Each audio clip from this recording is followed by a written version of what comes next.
Let us continue surface chemistry. இந்த surface கெமிஸ்ட்ரியில் நம்ம கடைசியில் பார்த்தது என்னன்னா சார்ஜ். அந்த கொலாய்டல் சொல்யூஷனுக்கு கொலாய்டுக்கு எப்படி சார்ஜ் கிடைக்குதுன்றது பார்த்தோம். அந்த லாஸ்ட் மெத்தடுக்கு பேர் என்ன சொன்னோம்னா ப்ரிஃபரன்ஷியல் அட்சார்ப்ஷன் நம்ம பார்த்தோம். ப்ரிஃபரன்ஷியல் அட்சார்ப்ஷன் அதன் மூலிமா கொலாய்டுக்கு எப்படி சார்ஜ் கிடைக்குது என்று சொன்னோம். இப்போ அந்த ப்ரிஃபரன்ஷியல் அட்சார்ப்ஷன் ஆஃப் அயான்ஸ் பிரகாரம் இப்போ என்ன செய்யலாம்னா சில்வர் நைட்ரேட் எடுத்துக்கலாம். Silver nitrate solution. அடுத்து பொட்டாசியம் அயோடைட் சொல்யூஷன் எடுத்துக்கலாம். என்ன ஆகுன்னா சில்வர் அயோடைட் precipitate வரும், பொட்டாசியம் நைட்ரேட் சொல்யூஷனுக்கு போகும். இதை அப்படியே ஸ்டிர் பண்ணினே இருக்கிறோம். இதை எக்ஸஸ் ஆட் பண்ணும்போது என்ன ஆகும் நம்ம பார்க்க போறோம். இங்க என்ன கிடைக்குதுன்னா சில்வர் அயோடைட் கிடைக்குது. இந்த silver iodide certain molecules aggregate ஆயிட்டு இப்படி ஒரு பார்ட்டிகலா இருக்குது. இப்ப இங்க எக்ஸஸ் ஆட் பண்றது என்னன்னா சில்வர் நைட்ரேட். இந்த சில்வர் அயோடைடு என்ன பண்ணுன்னா அதுல இருக்கக்கூடிய ஓன் அயான் ஏதாவது கிடைச்சா நல்லா அப்சார்ப் பண்ணும். ஓன் அயான் என்ன கிடைக்குதுன்னா Ag+, அந்த Ag+ இதை அப்சார்ப் பண்ணும். இந்த சில்வர் அயோடைடு வந்து சர்டைன் பார்ட்டிகல்ஸ் அக்ரிகேட் ஆயிட்டு ஒரு ஸ்பியரா இருக்குது. இந்த ஸ்பியர் என்ன பண்ணுதுன்னா இதனுடைய ஓன் அயான அப்சார்ப் பண்ணுது, அது Ag+. இப்போ இந்த Ag+ இந்த லேயர் எப்படி இருக்குன்னா இந்த Ag+ எல்லாம் சில்வர் அயோடைடினுடைய சர்ஃபேஸ்ல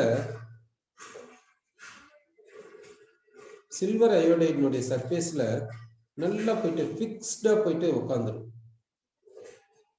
அப்சார்ப்ஷன் நடந்திருக்கு. சில்வர் அயோடைடினுடைய சர்ஃபேஸ்ல ஃபிக்ஸ்டா போயிட்டு உட்கார்ந்து. அப்படின்னா இந்த சில்வர் அயோடைடு இருக்கக்கூடிய லேயர் என்னன்னு சொல்லணும்னா ஃபிக்ஸ்டு லேயர் நம்ம சொல்லணும். ஃபிக்ஸ்டு லேயர் சொல்லணும். இந்த Ag+ இருக்கக்கூடிய லேயரை ஃபிக்ஸ்டு லேயர் சொல்லலாம். இந்த Ag+ மட்டும் ஃப்ரீயா மூவ் ஆகாது. இது Agi மேல நல்லா போய் உட்கார்ந்துடும். இது மூவ் ஆகாது. இப்ப மூவ் ஆகணும்னா இந்த கம்ப்ளீட் திங் மூவ் ஆகணும். இந்த Agi மூவ் ஆகுதுன்னா அதோட சேர்ந்து இந்த Ag+ மூவ் ஆகுதுன்னு அர்த்தம். சரி, இதுதான் டிஸ்பர்ஸ்டு ஃபேஸ். இப்போ டிஸ்பர்ஸ்டு ஃபேஸ் என்னன்ட்டு நமக்கு தெரிஞ்சிச்சு. இப்போ இந்த டிஸ்பர்ஸ்டு ஃபேஸ் கிட்ட சார்ஜ் இருக்கிறதுனால அந்த சார்ஜை நியூட்ரலைஸ் பண்றதுக்காக NO3- அயான்ஸ் இப்படி நிக்குது. NO3- அயான்ஸ் இப்படி நிக்குது. இந்த NO3- அயான்ஸ் இது ஒரு லேயரை ஃபார்ம் பண்ணும். இந்த NO3- அயான்ஸ் ஒரு லேயரை ஃபார்ம் பண்ணுது.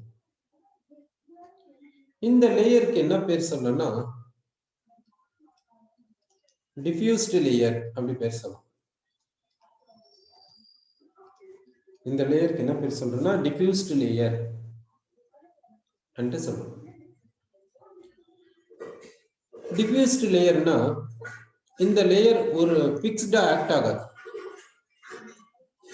இந்த Ag+ இங்க இருக்கிறதுனால அதை நியூட்ரலைஸ் பண்றதுக்காக நெகட்டிவ் சார்ஜ் இருக்குதே தவிர இது எப்படி ஃபிக்ஸ்டா இருக்குதோ அது போல இது ஃபிக்ஸ்டா இருக்காது. ஏன்னா NO3- அயான்ஸ்க்கு இடையில என்ன மாலிகுல்ஸ் இருக்குன்னா வாட்டர் மாலிகுல்ஸ் எல்லாம் இருக்கு. இப்படி வாட்டர் மாலிகுல்ஸ் எல்லாம் கூட இருக்கு. சரி, அப்புறமா இது என்னன்னு சொல்லணும்னா டிஸ்பர்ஷன் மீடியம் சொல்லணும். இப்போ டிஸ்பர்ஷன் மீடியம்ல இருக்கிறது யாரு பாத்தீங்கன்னா NO3- அயான்ஸ் இருக்குது, வாட்டர் இருக்குது. இதான் என்னன்னு சொல்லணும்னா கொலாய்டு சோல் சொல்லணும். இப்போ இந்த கொலாய்டுல பாத்தீங்கன்னா இந்த Agi சார்ஜ் இருக்கிறதுனால இங்க இந்த ஃபிக்ஸ்டு லேயருக்கு என்ன சார்ஜ் இருக்குதுன்னா ஃபிக்ஸ்டு லேயர் என்னன்னு சொல்லணும்னா பாசிட்டிவ் லேயர் சொல்லணும்.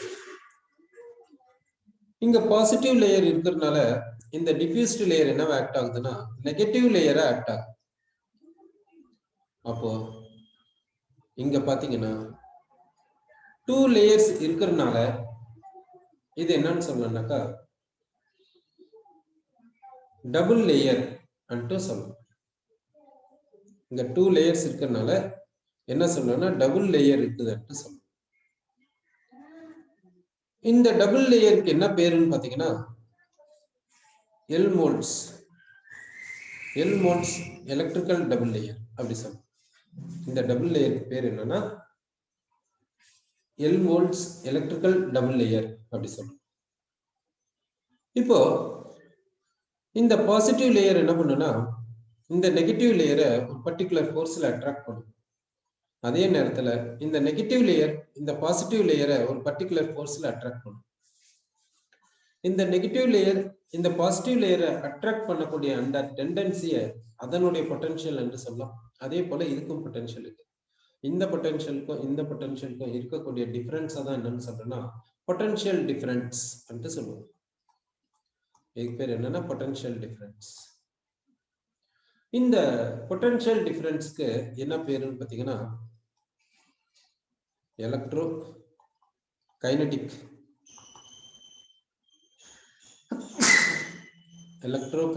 பொட்டன்ஷியல். ஏன் கைனடிக் என்ற வேர்டை சொன்னாங்க பாத்தீங்கன்னா இங்க டிஸ்பர்ஸ்ட் ஃபேஸும் மூவிங்ல தான் இருக்குது, டிஸ்பர்ஷன் மீடியமும் மூவிங்ல தான் இருக்குது. பிரௌனியன் மூவ்மெண்ட் இருக்கிறதுனால கைனடிக் என்று சொன்னாங்க. சோ இந்த பொட்டன்ஷியல் டிஃபரன்ஸ் பேர் என்ன சொல்றோம்னா எலக்ட்ரோ கைனடிக் பொட்டன்ஷியல். இன்னொரு வேர்டு என்னன்னு பாத்தீங்கன்னா ஜீட்டா பொட்டன்ஷியல். இன்னொரு பேர் என்ன சொல்றோம்னா ஜீட்டா பொட்டன்ஷியல் என்று சொல்றோம். அப்போ இந்த எலக்ட்ரோ கைனடிக் பொட்டன்ஷியல் அப்படி இல்லைன்னா இந்த ஜீட்டா பொட்டன்ஷியல் இதனுடைய மீனிங் என்னன்னா இந்த 2 லேயர்ஸ்க்கு இடையில, அதாவது இந்த ஃபிக்ஸ்டு லேயர், இந்த ஃபிக்ஸ்டு லேயரை இன்னொரு விதமாகவும் சொல்லலாம். என்ன சொல்லலாம்னா அட்சார்ப்டு லேயர் அப்படின்னு சொல்லலாம். ஏன் அட்சார்ப்ஷன் சொல்லிருக்கீங்க பாத்தீங்கன்னா இந்த ஏஜி பிளஸ் ஏஜிஐ மேல அட்சார்ப்ஷன் தானே போயிருக்குது, அதனால அட்சார்ப்டு லேயர் அப்படின்னு சொல்லலாம். இந்த அட்சார்ப்டு லேயருக்கும் இந்த டிஃப்யூஸ்டு லேயருக்கும் இடையில இருக்கக்கூடிய பொட்டன்ஷியல் டிஃபரன்ஸ் தான் நம்ம என்னன்னு சொல்றோம்னா எலக்ட்ரோ கைனடிக் பொட்டன்ஷியல், அப்படி இல்லைன்னா ஜீட்டா பொட்டன்ஷியல் நம்ம சொல்றோம். சரி, இப்போ இதுல இருந்து என்ன தெரியுதுன்னா டிஸ்பர்ஸ்ட் ஃபேஸ்க்கு சார்ஜ் இருக்குது, டிஸ்பர்ஷன் மீடியம்க்கு சார்ஜ் இருக்குதுன்னு தெரியுது.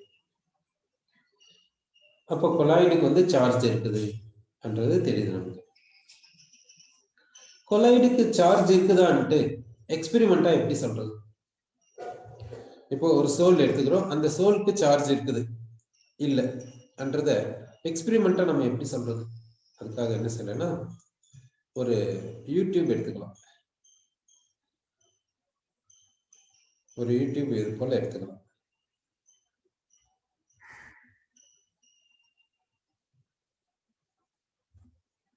ஒரு யூடியூப் இப்படி எடுத்துக்கிறோம்.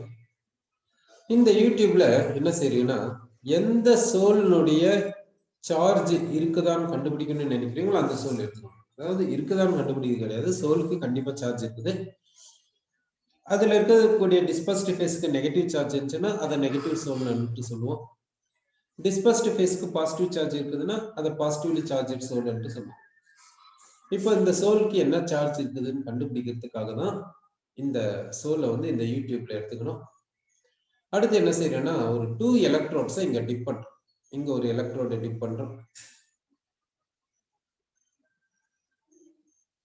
அடுத்து இங்க ஒரு எலக்ட்ரோட டிப் பண்றோம்.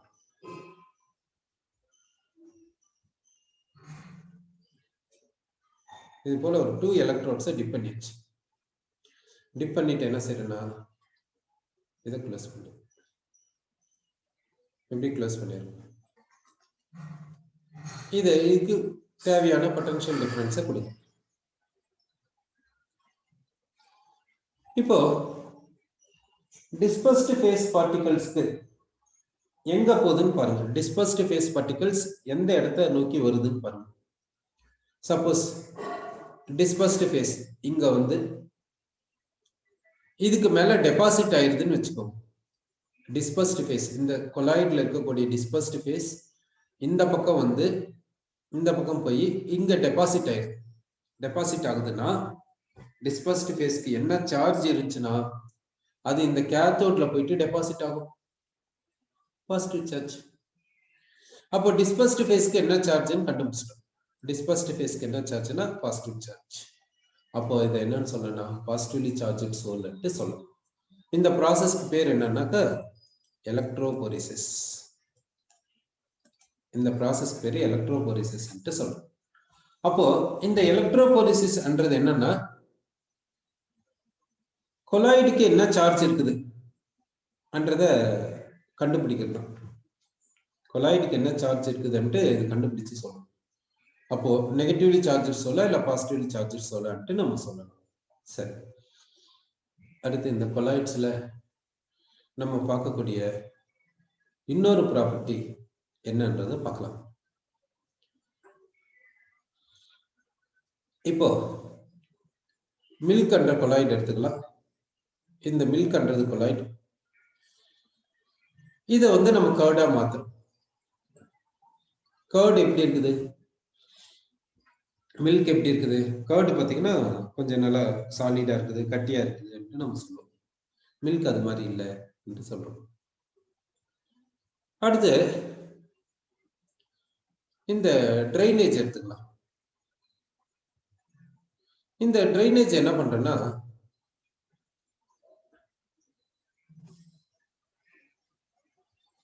ஒரு பெரிய ஓபன் டேங்க்ல விட்டுடலாம். லார்ஜ் ஓபன் லேக் அதில் விட்டுடலாம். அந்த ஸ்மெல் எல்லாம் என்ன ஆகுனாக்கா கொஞ்ச நாள் போச்சுன்னா டிஸப்பியர் ஆகும். அப்புறம் என்ன செய்யலன்னா அதில் இருக்கக்கூடிய செடிமெண்ட்ஸ் எல்லாமே அதில் இதை லார்ஜ் லேக்கில் விட்டுட்டா இதனுடைய ஸ்மெல் எல்லாம் கொஞ்சம் போகும். இதில் இருக்கக்கூடிய செடிமெண்ட்ஸ் எல்லாம் அப்படியே கீழே போய் உட்காரும், கீழே செட்டில் ஆகும். அப்புறமா ஃபில்டரை வச்சு இதை ஃபில்டர் பண்ணிடலாம். ஃபில்டர் பண்ணிட்டு பின்னாடி இப்போ இது எப்படி இருக்கும் பாருங்க. இது இப்போ என்னாச்சு, செடிமெண்ட்ஸ் எல்லாம் ரிமூவ் பண்ணியாச்சு, ஓரளவுக்கு ஸ்மெல் எல்லாம் கூட போயிடுச்சு, ஃபில்டர் பண்ணியாச்சு. இப்போ ஃபில்ட்ரேட் எடுத்துக்கிறோம். இந்த ஃபில்ட்ரேட் இல்ல பாத்தீங்கன்னாக்கா செடிமெண்ட் பார்ட்டிகல்ஸ் இருக்காது. ஆனா இதுல ட்ரூ சொல்யூஷன் பார்ட்டிகல்ஸ், கொலாய்டு ஸ்டேட்ல இருக்கக்கூடிய பார்ட்டிகல்ஸ் இதெல்லாம் இதுல இருக்கும். ஏன்னா ஆர்டினரி ஃபில்ட்ரேஷன்ல colloidal particles, dispersed phase particles penetrate ஆயிடும். அப்போ ட்ரூ சொல்யூஷன்ல இருக்கக்கூடிய பார்ட்டிகல்ஸும் பெனிட்ரேட் ஆயிடும். அப்போ இந்த ஃபில்ட்ரேட்ல என்ன இருக்குன்னா ட்ரூ சொல்யூஷன்ல இருக்கக்கூடிய பார்ட்டிகல்ஸ் இருக்கும், அடுத்து கொலாய்ட்ல இருக்கக்கூடிய பார்ட்டிகல்ஸ் இதுல இருக்கும். இந்த ஃபில்ட்ரேட்ல மெயினா வாட்டர் நிறைய இருக்கும். அடுத்து இதுல என்ன ஆட் பண்றேன்னாக்கா ஆலம்ன்றதை ஆட் பண்ணும். இந்த ஆலம் என்ன பண்ணும் பாத்தீங்கன்னாக்கா ஆலம்ல இருக்கக்கூடிய மெயின் அயான் என்னன்னா Al3+. அது ஹைட்ராலிசிஸ் போகும். ஹைட்ராலிசிஸ் போயிட்டு என்ன கொடுக்குன்னா அலுமினியம் ஹைட்ராக்சைடை கொடுக்கும். இந்த அலுமினியம் ஹைட்ராக்சைடு என்ன பண்ணுன்னா இதனுடைய ஓன் அயான்ஸை அப்சார்ப் பண்ணிக்கின்னு இது போல ஒரு கொலாய்டா மாறும். இந்த கொலாய்டு என்னன்னா பாசிட்டிவ்லி சார்ஜ்டு கொலாய்டு இப்படி மாறும். அப்படி இல்லைன்னா இந்த அலுமினியம் ஹைட்ராக்சைடு என்ன பண்ணுன்னா OH- அப்சார்ப் பண்ணிக்கின்னு நெகட்டிவ் சோலா மாறும். இப்போ இந்த ஃபில்ட்ரேட்ல என்ன இருக்குன்னு சொன்னோம்னா கொலாய்டு இருக்குதுன்னு சொன்னோம், டிஸ்பர்ஸ்ட் ஃபேஸ் பார்ட்டிகல்ஸ் இருக்குதுன்னு சொன்னோம். அந்த டிஸ்பர்ஸ்ட் ஃபேஸ் பார்ட்டிகல்ஸ் அதுக்கு நெகட்டிவ் சார்ஜ் இருக்கிறது எல்லாம் இதோட போய் கம்பைன் ஆகும். கம்பைன் ஆயிட்டு நியூட்ரலா மாறிடும். பாசிட்டிவ் சார்ஜ் இருக்கிறது எல்லாம் இதோட போய் கம்பைன் ஆயிட்டு நியூட்ரலா மாறிடும். இப்ப நியூட்ரலா மாறின பார்ட்டிகல்ஸ் ஒன்னோட ஒன்னு சேர்ந்து அப்படியே கீழே போய் செட்டில் ஆகும். கீழே போய் செட்டில் ஆகும், பிரிசிபிடேட்டா மாறும். இப்போ இந்த ஃபில்ட்ரேட்ல இருந்த டிஸ்பர்ஸ்டு ஃபேஸ் பார்ட்டிகல்ஸை பிரிசிபிடேட் பண்ணியாச்சு ஆலம் ஆட் பண்ணி. இந்த ஆலமோட கொஞ்சம் லைமும் ஆட் பண்ணுவாங்க, லைமும் கொஞ்சம் ஆட் பண்ணுவாங்க. இப்போ ஃபில்டர் பண்ணுங்க, ஃபில்டர் பண்ணாக்க உங்களுக்கு ஃபில்ட்ரேட் கிடைக்கும். இந்த ஃபில்ட்ரேட்ல இப்போ டிஸ்பர்ஸ்டு ஃபேஸ் பார்ட்டிகல்ஸ் இருக்காது. என்ன பண்ணோம், இதுல இருந்த கொலாய்டு என்னாச்சு, பிரிசிபிடேட்டா மாறிடுச்சு. எப்படி, ஆலம் ஆட் பண்ணோம், ஆலம்ல என்ன இருக்குதுன்னா அலுமினியம் அயான், அது ஹைட்ராலிசிஸ் போயிட்டு அலுமினியம் ஹைட்ராக்சைடு கொடுக்குது. இந்த அலுமினியம் ஹைட்ராக்சைடு இதனுடைய ஓன் அயான அப்சார்ப் பண்ணுது. அது என்னன்னா அலுமினியம் அயான், அதனால பாசிட்டிவ்லி சார்ஜ் சோல் கிடைக்குது. அப்படி இல்லைன்னா OH மைனஸ் அப்சார்ப் பண்ணுது, அப்ப நெகட்டிவ்லி சார்ஜ் சோல்ல கொடுக்குது. இந்த ஃபில்ட்ரேட்ல இருக்கக்கூடிய dispersed phase particles negatively charge particles இதோட சேர்ந்து நியூட்ரலா மாறுது. இதில் இருக்கக்கூடிய பாசிட்டிவ்லி சார்ஜ் பார்ட்டிகல்ஸ் இதோட சேர்ந்து நியூட்ரலா மாறுது. அந்த மாலிகுல்ஸ் எல்லாம் ஒன்னோட ஒண்ணு சேர்ந்து கீழே போய் செட்டில் ஆயிடுது, பிரிசிபிடேட்டா மாறிடுச்சு. ஃபில்டர் பண்ணா இப்ப ஃபில்ட்ரேட் கிடைக்கும். இந்த ஃபில்ட்ரேட்ல டிஸ்பர்ஸ்டு ஃபேஸ் பார்ட்டிகல்ஸ் இருக்காது, கொலாய்டு இருக்காது. இதை என்ன செய்யணும்னா இப்போ இதுல குளோரினை பாஸ் பண்ணணும். இல்லைன்னா குளோரினை பாஸ் பண்றதுக்கு முன்ன என்ன செய்யலாம்னா இதை நேச்சுரல் ஃபில்ட்ரேஷன் எடுத்துன்னு போகணும். நேச்சுரல் ஃபில்ட்ரேஷன்னா எர்த் கிரஸ்ட்ல நடக்கக்கூடிய ஃபில்ட்ரேஷன், நேச்சுரல் ஃபில்ட்ரேஷன். இப்ப எர்த் கிரஸ்ட் எப்படி இருக்குதோ அதே போல ஆர்டிபிஷியலா மேக் பண்ணி அதுல இந்த வாட்டரை அமைச்சிருவாங்க. அப்ப நேச்சுரல் ஃபில்ட்ரேஷன் போது அடுத்து குளோரின் பாஸ் பண்ணீங்கன்னா இதுல இருக்கக்கூடிய ஜெர்ம்ஸ் எல்லாம் செத்துரும். அப்புறமா வரக்கூடிய வாட்டர் வந்து ரிவருக்கு அமைச்சிடலாம், ரிவர்ல எடுத்து போய் விட்டுடலாம் வரக்கூடிய வாட்டர். இப்போ இந்த ப்ராசஸ்ல பாத்தீங்கன்னா இங்க என்ன நடந்திருக்குதுன்னா பிரெசிபிடேஷன் நடந்திருக்கு. இந்த பிரெசிபிடேஷனுக்கு இன்னொரு பேர் என்னன்னா கோகுலேஷன், கோகுலேஷன் என்று சொல்லுவோம். ஏன் கோகுலேஷன், என்ன கொலாய்டல் பார்ட்டிகல்ஸ், இங்க இருந்த கொலாய்டல் பார்ட்டிகல்ஸ் என்ன இருக்குதுன்னா பிரெசிபிடேட்டா மாறி இருக்குது. இந்த ப்ராசஸ்க்கு பேர் என்னன்னா கோகுலேஷன். அப்போ ட்ரைனேஜை கிளீன் பண்றது எப்படின்னா இந்த கோகுலேஷன் மெத்தட்ல கிளீன் பண்றோம். இந்த கொலாய்டினுடைய சார்ஜ், கொலாய்டல் பார்ட்டிகல்ஸ்க்கு சார்ஜ் இருக்கிறதுனாலதான் அதை பிரெசிபிடேட் ஆக்க முடிஞ்சு. இந்த ட்ரைனேஜ்ல ஃபில்ட்ரேட்ல கொலாய்டல் பார்ட்டிகல்ஸ் நிறைய இருக்குது, டிஸ்பர்ஸ்டு ஃபேஸ் பார்ட்டிகல்ஸ் நிறைய இருக்குது. அதுக்கு சார்ஜ் இருக்கிறதுனாலதான் அதை ரிமூவ் பண்ண முடிஞ்சுங்க, இல்லைன்னா ரிமூவ் பண்ண முடிஞ்சிருக்காது. அப்போ கொலாய்டுக்கு வந்து சார்ஜ் இருக்கிறதுனால இங்க ஒரு பாசிட்டிவ் பாயிண்டா போயிடுச்சு. அதே போல இண்டஸ்ட்ரியல் வேஸ்ட், இண்டஸ்ட்ரியில இருந்து வரக்கூடிய ட்ரைனேஜ், அதையும் அதுல என்னென்ன இருக்குதுன்னு பார்த்துட்டு அதை எப்படி எப்படி எல்லாம் ரிமூவ் பண்ணுமோ அப்படி ரிமூவ் பண்ணிட்டு கடைசியில அந்த அதுல இருக்கக்கூடிய கொலாய்டு டிஸ்பர்ஸ்டு ஃபேஸ் பார்ட்டிகல்ஸை இப்படி பிரெசிபிடேட் பண்ணணும், கோகுலேஷன் பண்ணணும். அப்படின்னா கொலாய்டில் இருக்கக்கூடிய டிஸ்பர்ஸ்டு ஃபேஸ் பார்ட்டிகல்ஸை பிரெசிபிடேட் பண்ண முடியுதுன்னு தெரியுது. அப்போ கொலாய்ட்ல இருக்கக்கூடிய டிஸ்பர்ஸ்டு ஃபேஸ் பார்ட்டிகல்ஸ் கோகுலேஷனுக்கு போதும். சார் கொலாய்ட்ல இருக்கக்கூடிய டிஸ்பர்ஸ்டு ஃபேஸ் பார்ட்டிகல்ஸ் என்ன ஆகுதுன்னா கோகுலேஷன் போகுதுன்ட்டு நம்ம சொல்றோம்.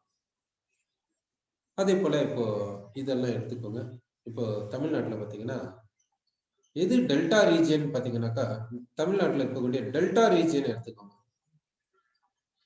இந்த டெல்டா ரீஜியன்ஸ் எதெல்லாம் டெல்டா ரீஜியன்ஸ் சொல்லுவோம், இந்த காவேரி படுகை என்று சொல்றோம்ல, காவேரி படுகை அதெல்லாம் டெல்டா ரீஜியன். இந்த தஞ்சாவூர் இதெல்லாமே, இந்த தஞ்சாவூர் இந்த மாதிரி இந்த சைட்ல இருக்கக்கூடிய கும்பகோணம் இந்த சைட்ல இருக்கக்கூடிய ஏரியாஸ் எல்லாமே டெல்டா ரீஜியன் என்று சொல்றோம். ஏன் இதை டெல்டா ரீஜியன் என்று சொல்றோம், ஏன்னா காவேரி வாட்டர் இப்படி வருது, காவேரி ரிவர் வாட்டர் வருது, காவேரி ரிவர் வாட்டர் வருது. அப்புறமா இந்த ரிவர் வாட்டர் என்ன பண்ணுதுன்னா இங்க இருக்கக்கூடிய சீல போயிட்டு மிக்ஸ் ஆயிடுது. இந்த ரிவர் வாட்டர்னுடைய எண்ட் என்னன்னா இந்த சீல போயிட்டு மிக்ஸ் ஆகுது. எந்த ரிவர் வந்து சீல போய் மிக்ஸ் ஆகுதோ அந்த இடத்த வந்து டெல்டா ரீஜியன் சொல்லுவோம். ஜென்ரலாவே பாத்தீங்கன்னா அந்த ரீஜன் வந்து நல்ல ஃபெர்டைலா இருக்கும். அதாவது ரிவர் போயிட்டு சீல போய் மிக்ஸ் ஆகணும், அந்த ஏரியா வந்து டெல்டா ரீஜன் சொல்லுவோம். அந்த டெல்டா ரீஜன் வந்து ஜென்ரலாவே ஃபெர்டைலா இருக்கு. ஏன் ஃபெர்டைலா இருக்குது, ஃபெர்டைலா இருக்குதுன்னா அதுக்கு தேவையான நியூட்ரிஷன்ஸ் எல்லாம் இருக்குது. அதனால பிளான்ட்ஸுக்கு தேவையான நியூட்ரிஷன்ஸ் எல்லாம் கிடைக்குது, வாட்டர் கிடைக்குது. அதனால அது ஃபெர்டைல் லேண்ட் நம்ம சொல்றோம். இது ஃபெர்டைல் லேண்ட் ஆனதுக்கு காரணம் என்னன்றது நம்ம பார்க்கணும். அப்ப என்ன ஆகுதுனாக்கா, இந்த ரிவர் வருதுன்னா இதுல இருந்து நிறைய இந்த ஃபாரஸ்ட் ஏரியா, மவுண்டைன் ஏரியா, அந்த மாதிரி ஏரியால இருந்து வரும்போது நிறைய ஃபைன் சாண்ட் பார்ட்டிகல்ஸ் எல்லாம் இது எடுத்துன்னு வரும். Fine sand particles, clay particles, அப்புறமா ஃபாரஸ்ட்ல இருக்கக்கூடிய நிறைய மூலிகை எல்லாம் இருக்கும், அதனுடைய எக்ஸ்ட்ராக்ட், இது எல்லாமே சேர்ந்து இதுல வரும். அப்படின்னா இந்த ரிவர் எப்படி ஆக்ட் ஆகுனாக்கா, it is acting like a colloid, it is acting like a true solution. அப்படி ஆக்ட் ஆகும். ஏன்னா இதுல வாட்டர் மட்டும் கிடையாது, வாட்டரோட சேர்ந்து அதர் பார்ட்டிகல்ஸ் இருக்குது. அது சஸ்பெண்டட் பார்ட்டிகல்ஸாகவும் இருக்கலாம்.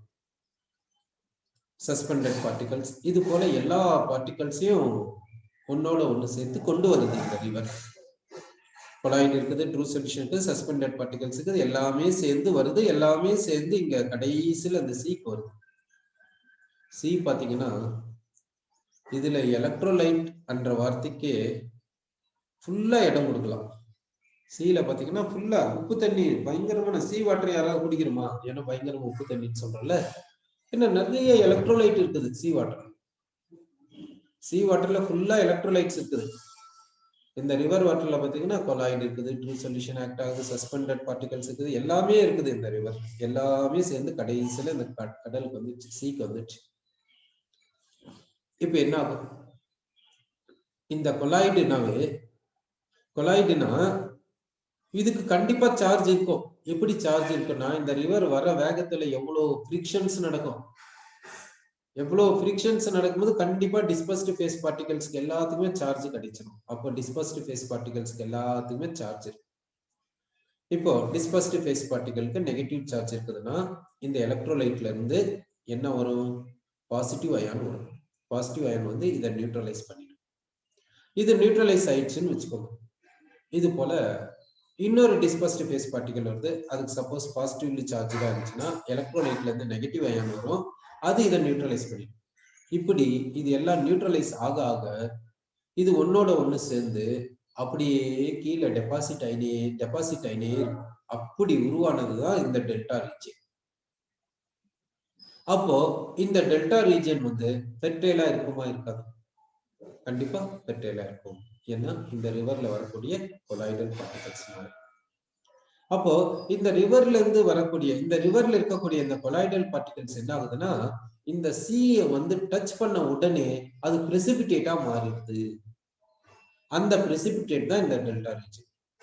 அப்படின்னா இந்த டெல்டா ரீஜன் எப்படி உருவாச்சுன்னா, it is formed due to coagulation. It is formed due to coagulation ட்டு சொல்லலாம். அப்படின்னா இங்க பிரெசிபிடேஷன் நடந்திருக்குது. இங்க இருக்கக்கூடிய கொலாய்டு வந்து இந்த இடத்துக்கு வந்த உடனே பிரெசிபிடேட்டா மாறிடுச்சு. அப்போ கொலாய்டுக்கான ஒரு ப்ராப்பர்ட்டி என்னன்னா கோகுலேஷன், பிரெசிபிடேஷன் ட்டு நம்ம சொல்றோம். இப்போ வந்து சப்போஸ் அடிபட்டுச்சுன்னா என்ன வரும்? ரத்தம் வரும். சரி, அடிபட்டுச்சுன்னா ரத்தம் வருது, உடனே என்ன பண்றோம்? நிறைய ரத்தம் வந்துச்சுன்னா உடனே அந்த நேரத்துக்கு என்ன பண்ணிடுவாங்கன்னா, நிறைய வாட்டரை ஊத்தி வாஷ் பண்ணுங்க, இந்த அது வந்து நிக்கிட்டோம், கிளாட் ஆகட்டும் அப்படி சொல்லுவாங்க. ஹாஸ்பிட்டல்ல இருந்தா உடனே என்ன பண்ணிடுவாங்க? உடனே அவங்க என்ன பண்ணிடுவாங்கன்னா ஃபெரிக் குளோரைடு கொஞ்சம் எடுத்து ஆட் பண்ணிடுவாங்க. ஃபெரிக் குளோரைடு எடுத்து ஆட் பண்ண உடனே எரியும் நமக்கு, ஆனா உடனே பிளட் வந்து கிளாட் ஆயிடும். அதாவது பிளட் வெளியே போறது நின்றுடும். எப்படி என்னாச்சு இங்க? எப்படி நின்றுச்சு? எப்படி பிளட் வந்து கிளாட் ஆயிடுச்சு? பாத்தீங்கன்னா பிளட் வந்து என்ன சொன்னோம்? இட் இஸ் அ கொலாய்டு சொன்னோம். இதுல இருக்கக்கூடிய டிஸ்பர்ஸ்டு ஃபேஸ் பார்ட்டிகல்ஸ்க்கு சார்ஜ் இருக்குது அன்ட்டு நம்ம சொன்னோம். என்ன சார்ஜ் இருக்குதுன்னு நம்ம பார்த்தோம்? பாசிட்டிவ் சார்ஜ் இருக்குது அன்ட்டு நம்ம பார்த்தோம். இந்த கொலாய்ட்ல இருக்கக்கூடிய டிஸ்பர்ஸ்டு ஃபேஸ் பார்ட்டிகல்ஸ் ஹீமோகுளோபினுக்கு பாசிட்டிவ்லி சார்ஜ்டு பார்ட்டிகல்ஸ் இது அன்ட்டு நம்ம சொன்னோம். ஃபெரிக் குளோரைடு ஆட் பண்ணா இது என்ன பண்ணுது? நெகட்டிவ் அயான்ஸை கொடுக்குது. Cl மைனஸ் அயான்ஸ் கொடுக்கும். இந்த Cl மைனஸ் அயான்ஸ் இந்த பாசிட்டிவ் சார்ஜ் என்ன பண்ணுதுன்னா நியூட்ரலைஸ் பண்ணிடுது. நியூட்ரலைஸ் பண்ணிட்டா இப்போ இதுக்கு சார்ஜ் இல்லை. இப்போ எல்லாமே சார்ஜ்லெஸ் பார்ட்டிகல்ஸ். டிஸ்பர்ஸ்டு ஃபேஸ்க்கு எல்லாத்துக்குமே சார்ஜ் போயிடுச்சு. அப்போ டிஸ்பர்ஸ்டு ஃபேஸ் பார்ட்டிகல்ஸ் ஒன்னோட ஒன்று சேருமா இல்லையா? முன்ன சேராம இருந்துச்சு, ஏன்னா சார்ஜ் இருந்ததுனால ரிபல்ஷன்னால. இப்ப சார்ஜ் இல்லை, அப்போ டிஸ்பர்ஸ்டு ஃபேஸ் பார்ட்டிகல்ஸ் எல்லாமே ஒன்னோட ஒன்று சேர்ந்துக்குது. சேர்ந்துட்டு அப்படியே அதனுடைய மாஸ் ஹெவியா மாறதுனால கீழே வந்து உட்கார்ந்து அப்படின்னா பிரிசிபிடேட் ஆயிருது. அப்படின்னாக்கா என்ன ஆகுதுன்னா பிளட் வந்து கோகுலேட் ஆயிருது. பிளட் என்ன பண்ணிட்டோம்? கோகுலேட் பண்ணிட்டோம். அப்படின்னா பிளட் கோகுலேஷன் போனதுனால அந்த அந்த இடம் வந்து சாலிடா மாறிடும். அந்த பிளட் வந்து சாலிடா மாறிடும். அப்போ ஃபர்தர் ஃப்ளோ இருக்காது. பிளட் வந்து உன்னை வெளியே வராது. அப்போ இந்த ப்ளீடிங்கை ஸ்டாப் பண்றதுக்கு என்ன பண்றேன்னா ஃபெரிக் குளோரைடு ஆட் பண்ணி பிளட்டை வந்து கோகுலேட் பண்ண வைக்கிறோம் அப்படின்ட்டு நம்ம சொல்றோம். இங்க கூட என்ன ஆகுதுன்னா கொலாய்டு வந்து பிரிசிபிடேஷன் போயிருக்குது. கொலாய்டு வந்து பிரிசிபிடேஷன் போயிருக்குதுன்ட்டு நம்ம சொல்றோம். இப்ப நேற்று பாத்தீங்கன்னா இந்த நேரத்தில் திடீர்னு மழை வந்துச்சு. எக்ஸ்பெக்ட் பண்ணவே இல்லை, திடீர்னு மழை வந்துச்சு. மழை எப்படி வருது பாத்தீங்கன்னா இந்த கிளவுட்னால தானே மழை வருது. இந்த கிளவுடு பாத்தீங்கன்னாக்கா நம்ம என்னன்னு சொன்னோம்னா கிளவுட வந்து கொலாய்டுன்ட்டு நம்ம சொன்னோம்.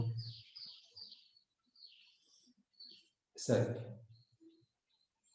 இந்த கொலாய்டு இந்த கிளவுட் வந்து எந்த கொலாய்ட்ல வரும்? இதுல என்ன இருக்குது?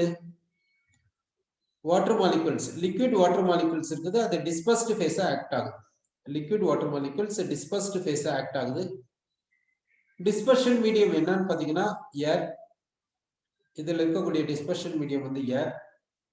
இந்த கொலாய்டுக்கு பேர் என்ன சொல்றோம்னா ஏரோசோல் ஆஃப் லிக்விட்ஸ். இதுக்கு பேர் என்ன சொல்றோம்னா ஏரோசோல் ஆஃப் லிக்விட்ஸ் சொல்றோம். அப்போ கிளவுடு வந்து கொலாய்டுனா கண்டிப்பா இதுக்கு சார்ஜ் இருக்கும். அப்போ இந்த டிஸ்பர்ஸ்டு ஃபேஸ்க்கு சார்ஜ் இருக்குது. சப்போஸ் இந்த டிஸ்பர்ஸ்டு ஃபேஸ்க்கு வந்து நெகட்டிவ் சார்ஜ் இருக்கதா வச்சுக்கலாம். நீங்க வானத்துல பார்க்கும்போது கிளவுட் எல்லாம் மூவ் ஆகுறத நீங்க பார்த்துருப்பீங்க. அப்படின்னா கிளவுடு மூவ் ஆகுதுன்னா இது ஒரு கிளவுடு, இது ஒரு கிளவுடு. இந்த ரெண்டு கிளவுடு வந்து ஜாயின் ஆகுதுன்னு வச்சுக்கோங்க. என்ன ஆகும்? இந்த டிஸ்பர்ஸ்டு ஃபேஸ்க்கு நெகட்டிவ் சார்ஜ், இந்த டிஸ்பர்ஸ்டு ஃபேஸ்க்கு பாசிட்டிவ் சார்ஜ். இது ஒரு கிளவுடு, இது ஒரு கிளவுடு. இது மூவ் ஆகுது. கிளவுடு மூவ் ஆயினே போகுது. இது ஆப்போசிட் சார்ஜஸ். ஆப்போசிட் சார்ஜஸா இருக்கும்போது அட்ராக்ட் பண்ணும், கிட்ட வரும். இந்த பாசிட்டிவ் சார்ஜ்னால இந்த நெகட்டிவ் சார்ஜ் நியூட்ரலைஸ் ஆயிடும். நியூட்ரலைஸ் ஆயிட்டு பின்னாடி சார்ஜ் இருக்காது. அப்போ இந்த டிஸ்பர்ஸ்டு ஃபேஸும் இந்த டிஸ்பர்ஸ்டு ஃபேஸும் கம்பைன் ஆன மாதிரி தானே மீனிங். கம்பைன் ஆயிடுச்சு. அது கம்பைன் ஆகுறதுனால தான் என்ன வருது? மழை வருது அப்படின்னு சொல்லுவோம். அதே இப்போ இதுக்கு பாசிட்டிவ் சார்ஜ், இதுக்கு பாசிட்டிவ் சார்ஜ் இருக்கு. ரெண்டுத்துக்குமே சேம் சார்ஜ் இருக்கதா வச்சுக்கலாம். இது ஒரு கிளவுடு, இது ஒரு கிளவுடு, ரெண்டுத்துக்குமே சேம் சார்ஜ் இருக்கு. அப்ப என்ன நடக்கும்? ரிபல்ஷன் நடக்கும். அதான் இடி இடிக்குது இல்ல. சரி, அப்போ சேம் சார்ஜஸ் இருந்துச்சுன்னா அட்ராக்ஷன்னால ரெண்டுமே கிட்ட வந்து கம்பைன் ஆயிடும், நியூட்ரலைஸ் ஆயிடும். அப்ப என்ன வருதுன்னா மழை வருதுன்னு சொல்றோம். அப்படின்னா ரெய்னிங்க வந்து கோகுலேஷன் சொல்லலாமா? ஆமா, கோகுலேஷன் தான். அப்ப ரெய்னிங் என்னன்னா கோகுலேஷன் அன்ட்டு நம்ம சொல்றோம். ரெய்னிங் வந்து கோகுலேஷன். யார் கோகுலேஷன் போறது? கிளவுடு. கிளவுடு வந்து கொலாய்டு. அதுல இருக்கக்கூடிய dispersed phase liquid water molecules, அதுக்கு சார்ஜ் இருக்குது. சார்ஜ் இருக்கிறதுனால தான் அது என்ன ஆகுது? கோகுலேஷன் போகுது. அப்போ ரெய்னிங்க வந்து ஒரு கோகுலேஷன் சொல்லலாம், பிரெசிபிடேஷன் என்று சொல்லலாம். நீங்க கேள்விப்பட்டிருப்பீங்க, மழையே வரலன்னு வச்சுக்கோங்க, வேற வழி இல்லை, என்ன பண்றது? ஆர்டிபிஷியல் ரெயினுக்கு போயிடலாம். இந்த மாதிரி சில டைம்ல ட்ரை பண்றாங்க, சில டைம்ல பண்ணுவாங்க. இந்த ஆர்டிபிஷியல் ரெயின் வேணும்னா என்ன செய்யணும்? நம்ம இப்போ ஆர்டிபிஷியல் ரெயின் வேணும்னா என்ன செய்யணும்? இந்த கிளவுட பிரெசிபிடேஷன் அனுப்பணும், அவ்வளவுதான். இந்த கிளவுட பிரெசிபிடேஷன் காமிச்சீங்கன்னா உங்களுக்கு ஆர்டிபிஷியல் ரெயின் வருது. இந்த கிளவுட பிரெசிபிடேட் பண்ணுங்க, ஆர்டிபிஷியல் ரெயின் வந்துடும். இந்த கிளவுட பிரெசிபிடேட் பண்ணணும்னா என்ன பண்ணணும்? சார்ஜ்டு பார்ட்டிகல்ஸ் எடுத்து இதுக்கு மேல போடுங்க.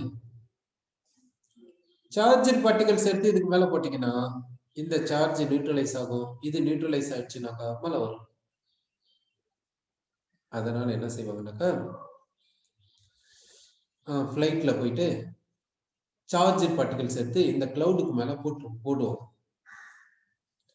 அந்த சார்ஜ் பார்ட்டிகல்ஸ் என்ன அன்ட்டு பாத்தீங்கன்னா sand particles, charged sand particles, electrified sand particles. அடுத்து electrified silver iodide, charged silver iodide particles. இது வந்து charged sand particles, charged silver iodide particles. இதை தூக்கிட்டு போயிட்டு இந்த கிளவுட் மேல தூவி விட்டுருவாங்க. அப்ப என்ன ஆகும்? இதுல இருக்கக்கூடிய charged dispersed phase particles neutralize ஆகும். நியூட்ரலைஸ் ஆயிடுச்சுன்னா இதெல்லாம் நியூட்ரலைஸ் ஆயிடுச்சுன்னா இந்த டிஸ்பர்ஸ்டு ஃபேஸ் ஒன்னோட ஒண்ணு சேர்ந்து கோகுலேஷன் போகுது, அதாவது பிரெசிபிடேஷன் போகுது. அதனால மழை வருது நம்ம சொல்றோம். அப்படின்னா இதுல இருந்து நமக்கு என்ன தெரியுதுன்னா கொலாய்டு கோகுலேஷன் போகுதுன்னு சொல்றோம், டிஸ்பர்ஸ்டு ஃபேஸ் பிரெசிபிடேஷன் போகுதுன்னு சொல்றோம். அப்படின்னாக்கா இந்த கோகுலேஷன் என்றது ஒரு முக்கியமான ஒண்ணு. இந்த கோகுலேஷன்னால எத்தனையோ பெனிஃபிட்ஸ் நமக்கு கிடைக்குது. சரி, இப்ப டானிக் வாங்கிட்டு வரோம்ல, டானிக் வாங்கிட்டு வரோம், அதை குடிக்கிறோம். அதை அப்படியே குடிச்சிட்டு போறோமா? ஒரு நாளைக்கு ஒரு 5 ml குடிச்சிட்டு அப்படியே எடுத்து வைக்கிறோம். மறுநாள் எடுத்து 5 ml குடிக்கிறோம். அங்கேயும் டிஸ்பர்ஸ்டு ஃபேஸ் பார்ட்டிகல்ஸ் கீழே வந்து செட்டில் ஆகுது இல்ல. அதனால என்ன செய்யறோம்? அதை வந்து குடிக்கிறதுக்கு முன்னாடி ஷேக் பண்ணிட்டு குடிக்கிறோம் நம்ம சொல்றோம். அப்போ அதுவும் கோகுலேஷனா, அதுவும் பிரெசிபிடேஷனா? இப்போ அது கோகுலேஷன் எடுத்துக்கலாமா வேணாவா? சப்போஸ் அது கோகுலேஷன் நம்ம எடுத்துக்கலாம், திருப்பும் ஷேக் பண்ண கொலாய்டு வந்துருது இல்ல, அப்போ அது கோகுலேஷன் சொல்லலாம். இப்போ மழை வருது, மழையை நம்ம என்னன்னு சொல்றோம்? ரெய்னிங் என்னன்னு சொல்றோம்? கோகுலேஷன் என்று சொல்றோம். கிளவுட் எல்லாம் கோகுலேட் ஆனதுனால வந்துச்சுன்னு சொல்றோம். அந்த மழையை நம்மளால கிளவுடா மாற்ற முடியுமா? நம்மளால பண்ண முடியாது. அது என்ன பண்ணும்? நேச்சுரலா அதுவே கிளவுடா மாறும். அதுக்கு வந்து சர்டின் டைம் எடுக்கும். திரும்ப வாட்டர்லாம் எர்த் சர்ஃபேஸ் வந்த லிக்விட் வாட்டர்லாம் எவாப்ரேட் ஆகணும். எவாப்ரேஷன் நடந்துன்னு இருக்கும், கிளவுட் ஃபார்ம் ஆகினே இருக்கும். இது வந்து என்ன சொல்லலாம்னா சைக்கிளிக் ப்ராசஸ், அவ்வளவுதான். கிளவுட் பாட்டிக்கு கிளவுட் ஃபார்ம் ஆகினே இருக்கும், ரெயின் பாட்டிக்கு ரெயின் வந்துட்டே இருக்கும் நேச்சுரலா இருந்தா. அப்போ இந்த ரெய்னிங்க வந்து நம்ம பிரெசிபிடேஷன் சொல்லலாம், கோகுலேஷன் சொல்லலாம். ஆனா இதை நம்மளால கிளவுடா மாற்ற முடியாது. சரி, இப்போ டானிக் எடுத்துக்கிறோம், டானிக்க வந்து அதுவும் கீழே வந்து செட்டில் ஆகுது இல்லை, ஆனா திருப்பும் அதை கொலாய்டா மாத்துறோமே. அப்படின்னா டானிக் வந்து கீழே வந்து உட்காந்துச்சு, டிஸ்பர்ஸ்டு ஃபேஸ் பார்ட்டிகல்ஸ் எல்லாம் கீழே வந்து செட்டில் ஆச்சு இல்லை, அது கோகுலேஷனா? அதை வந்து கோகுலேஷன் சொல்லக்கூடாது. அதுக்கு என்ன பேர் சொல்லுவாங்கன்னா ஃப்ளோகுலேஷன் என்று சொல்லுவாங்க. அது என்னன்னு சொல்றேன்னா ஃப்ளோகுலேஷன் என்று சொல்லுவோம். அதாவது டெம்பரரியா வந்து உட்காருது, திருப்பும் ஷேக் பண்ண திருப்பும் கொலாய்டா மாறுது, ஃப்ளோகுலேஷன் என்று சொல்றோம். ஏன் அது ஃப்ளோகுலேஷன் போகுது? கிராவிட்டினால. கிராவிட்டி இல்லைன்னா அது ஃப்ளோகுலேஷனுக்கு போகாது. சரி, இப்ப நம்ம பாத்தீங்கன்னாக்கா அப்படின்னா நமக்கு இந்த கோகுலேஷன்ன்றது வந்து ஒரு நல்ல ஒரு இம்பார்ட்டண்டா நமக்கு இருக்குது. எத்தனையோ விதத்துல பார்த்தாக்கா நமக்கு இந்த கோகுலேஷன்ன்றது வந்து இம்பார்ட்டண்டா இருக்குதுன்றது நமக்கு புரியுது. சரி, அப்படின்னா கோகுலேஷன் நம்ம எப்படி பண்றதுன்றதை நம்ம தெரிஞ்சுக்கிறது நல்லதுதான். அப்ப கோகுலேஷன் எப்படி நம்ம பண்றது? கோகுலேஷன் செய்யறதுக்கு நம்ம என்ன செய்யணும் என்றதை நம்ம பார்க்கலாம். இப்போ இங்க என்ன செஞ்சோம்னா இந்த இடத்துல எலக்ட்ரோபோரிசிஸ் என்ற மெத்தடை நம்ம டிஸ்கஸ் பண்ணோம். இங்க என்ன எடுத்துக்கணும்? சோல் எடுத்துக்கணும், கரண்ட்டை பாஸ் பண்ணணும். இதுல இருந்த டிஸ்பர்ஸ்டு ஃபேஸ் என்னாச்சு? டிஸ்பர்ஸ்டு ஃபேஸ் பாசிட்டிவ்லி சார்ஜ் இருந்துச்சுன்னா அது கேத்தோட்ல போய் செட்டில் ஆயிடுது. இங்க இருக்கக்கூடிய இந்த சோல்ல இருந்த டிஸ்பர்ஸ்டு ஃபேஸ் பார்ட்டிகல்ஸ் எல்லாமே இங்க போய் செட்டில் ஆயிடுச்சு, உக்காந்துச்சு, இந்த கேத்தோடு மேல போய் உக்காந்துச்சு. அப்படின்னு என்ன அர்த்தம்? இந்த பாசிட்டிவ் சார்ஜ் இங்க போகுது, இந்த நெகட்டிவ் சார்ஜ்னால இந்த சார்ஜ் நியூட்ரலைஸ் ஆயிருது. நியூட்ரலைஸ் ஆனதுனால இப்போ டிஸ்பர்ஸ்டு ஃபேஸ்க்கு சார்ஜ் இருக்காது. அதனால இதுக்கு மேல செட்டில் ஆயிட்டே இருக்குது. எல்லா டிஸ்பர்ஸ்டு ஃபேஸ் பார்ட்டிகல்ஸும் இங்க செட்டில் ஆயிடுச்சு. அப்புறமா இந்த கேத்தோட வெளியே எடுத்து இந்த டிஸ்பர்ஸ்டு ஃபேஸை நம்ம கலெக்ட் பண்ணிக்கலாம். அப்படின்னா இத கோகுலேஷன் இங்க நடந்திருக்குதுன்னு சொல்லாமா? இங்க பிரெசிபிடேஷன் நடந்திருக்குதுன்னு சொல்லாமா? சொல்லாமா? இங்க கோகுலேஷன் தான் நடந்துச்சு. இங்க இருந்த டிஸ்பர்ஸ்டு ஃபேஸ் பார்ட்டிகல்ஸ் எல்லாம் இங்க வந்து உட்கார்ந்துச்சு இல்ல, எல்லாமே இங்க வந்து செட்டில் ஆயிடுச்சு இல்ல. அப்படின்னு இங்க நடந்தது என்ன? கோகுலேஷன், பிரெசிபிடேஷன் நடந்தது. அப்ப கோகுலேஷன் செய்யணும்னா எலக்ட்ரோபோரசிஸ் கூட போகலாம். சரி, இப்போ ஒரு 2 சோல் எடுத்துக்கிறேன். ஒரு சோல் என்னன்னா பாசிட்டிவ்லி சார்ஜ் சோல், இன்னொன்னு என்னன்னா நெகட்டிவ்லி சார்ஜ் சோல். இது ரெண்டுத்தையும் மிக்ஸ் பண்றோம். மிக்ஸ் பண்ண என்ன நடக்கும்? இதுல இருக்கக்கூடிய டிஸ்பர்ஸ்டு ஃபேஸ் இந்த டிஸ்பர்ஸ்டு ஃபேஸால நியூட்ரலைஸ் ஆகுமா? ஆகும். அப்போ இந்த டிஸ்பர்ஸ்டு ஃபேஸ்க்கு இப்ப சார்ஜ் இல்ல, இந்த டிஸ்பர்ஸ்டு ஃபேஸ்க்கு இப்ப சார்ஜ் கிடையாது. ரெண்டுமே ஒன்னோட ஒண்ணு சேர்ந்துக்கும். அப்போ டிஸ்பர்ஸ்டு ஃபேஸ் பார்ட்டிகல்ஸ்க்கு எல்லாமே சார்ஜ்லெஸ்ஸா மாறும்போது எல்லாமே ஒன்னோட ஒண்ணு சேர்ந்து கீழே போய் செட்டில் ஆயிடுச்சுன்னா என்ன கிடைக்குதுன்னா நமக்கு கொலாய்டு கிடைக்குது. அப்படின்னா ஆப்போசிட்லி சார்ஜ் சோல்ஸை மிக்ஸ் பண்ணாலும் கோகுலேஷன் நடக்கும் அப்படின்ட்டு நம்ம சொல்றோம். சரி, இப்போ ஏதோ ஒரு சோல் எடுத்துக்கின்னு அதை பாயில் பண்ணலாம். கண்டினியூஸா பாயில் பண்ணினே போறோம். கண்டினியூஸா பாயில் பண்ண என்ன ஆகும்னா மாலிகுல்ஸினுடைய ரேண்டம் மோஷன் அதிகமாயினே போகும், நம்பர் ஆஃப் கொலிஷன்ஸ் அதிகமாயினே போகும். அப்போ dispersed phase particles collision for the extent அதிகமாயினே போகும். அப்படி கொலிஷனுக்கு போக போக டிஸ்பர்ஸ்டு ஃபேஸ்க்கு மேல இருக்கக்கூடிய அப்சார்ப்டு லேயர் என்ன ஆகும்? சிதறதுக்கு சான்சஸ் இருக்குதா இல்லையா? சிதறனா வெளியே வர்றதுக்கு சான்சஸ் இருக்குதா இல்லையா? அப்படி வெளியே வந்துச்சுன்னா அப்சார்ப்டு லேயர் வந்து வெளியே வந்துச்சுன்னா சார்ஜ் இருக்குமா? இருக்காது. சார்ஜ் இல்லைன்னா என்ன ஆகும்? சார்ஜ்லெஸ் பார்ட்டிகல்ஸ் ஆயிடுச்சு. சார்ஜ்லெஸ் பார்ட்டிகல்ஸ் ஒன்னோட ஒண்ணு சேர்ந்துச்சுன்னா என்ன ஆகும்? கொலாய்டா, அதாவது பிரிசிபிடேட்டா மாறுது. இப்படியும் செய்யலாம். பாயிலிங் மெத்தட்லயும் கோகுலேஷனுக்கு போகலாம். அதாவது பாயில் பண்ணா என்ன ஆகுது? ஹீட் எனர்ஜி கிடைக்குது, ரேண்டம் மோஷன் அதிகமாகுது, நம்பர் ஆஃப் கொலிஷன்ஸ் அதிகமாகுது. அப்போ டிஸ்பர்ஸ்டு ஃபேஸ்க்கு மேல இருந்த அப்சார்ப்டு லேயரா இருக்கக்கூடிய சார்ஜ் வந்து அந்த டிஸ்பர்ஸ்டு ஃபேஸை விட்டு வெளியே போகும். அப்போ என்ன ஆகுனாக்கா டிஸ்பர்ஸ்டு ஃபேஸ் சார்ஜ்லெஸ்ஸா மாறிக்கும். அப்போ பிரிசிபிடேஷன் நடக்கும் நம்ம சொல்றோம். அடுத்து என்ன பண்றோம்னா இந்த டயாலிசிஸ் ப்ராசஸ் நம்ம பார்ப்போம். டயாலிசிஸ் ப்ராசஸ்ல என்ன செய்யறோம்? கொலாய்டு எடுத்துக்கிறோம். அந்த மெம்பரேன் வழியா கொலாய்ட்ல இருக்கக்கூடிய எலக்ட்ரோலைட் எல்லாம் வெளியே போகுது, டிஸ்பர்ஷன் மீடியமும் வெளியே போகுது அப்படின்ட்டு நம்ம சொன்னோம். அதாவது அல்ட்ரா ஃபில்ட்ரேஷன்ல கூட அப்படி பார்த்தோம். அல்ட்ரா ஃபில்ட்ரேஷன்ல நம்ம என்ன பார்த்தோம்னாக்கா எலக்ட்ரோலைட் எல்லாமே வெளியே போயிடுது, டிஸ்பர்ஷன் மீடியம் எல்லாமே வெளியே போயிடுது, டிஸ்பர்ஸ்டு ஃபேஸ் மட்டுமே நிக்குது அப்படின்னு நம்ம சொன்னோம். அப்போ டிஸ்பர்ஸ்டு ஃபேஸ் மட்டுமே நிக்குதுன்னா அது ஒரு பிரிசிபிடேட் தானே. அப்படின்னா கொலாய்டு வந்து பிரிசிபிடேட்டா மாறிச்சுன்னு தானே அர்த்தம். அப்போ கோகுலேஷன் நடந்துச்சுன்னு தானே அர்த்தம். இதே போலதான் டயாலிசிஸ். டயாலிசிஸை கண்டினியூஸா பண்ணினே இருக்கு. என்ன ஆகும்? அதில் இருக்கக்கூடிய எலக்ட்ரோலைட், கொலாய்ட்ல இருக்கக்கூடிய எலக்ட்ரோலைட் எல்லாமே வெளியே வந்துடும். கொலாய்ட்ல இருக்கக்கூடிய எலக்ட்ரோலைட் எல்லாமே வெளியே வந்துச்சுன்னா இப்போ டிஸ்பர்ஸ்டு ஃபேஸ்க்கு சார்ஜ் இருக்குமா? இருக்காது. டிஸ்பர்ஸ்டு ஃபேஸ்க்கு சார்ஜ் இல்லைன்னா அது பிரிசிபிடேட் ஆன மாதிரி தானே. அப்போ கோகுலேஷன் போயிருக்கு. அப்போ பியூரிஃபிகேஷன் ஆஃப் கொலாய்ட்ஸை கூட ஒரு விதத்துல என்ன சொன்னோம்னா அந்த அல்ட்ரா ஃபில்ட்ரேஷனை ஒரு விதத்துல என்ன அல்ட்ரா ஃபில்ட்ரேஷனை கோகுலேஷன் தான் நம்ம பண்ணியிருக்கோம். அப்புறமா திரும்ப நமக்கு தேவையான கொலாய்டா நம்ம மாற்றிக்கிறோம். இது போல கொலாய்டை வந்து கோகுலேஷனுக்கு நம்ம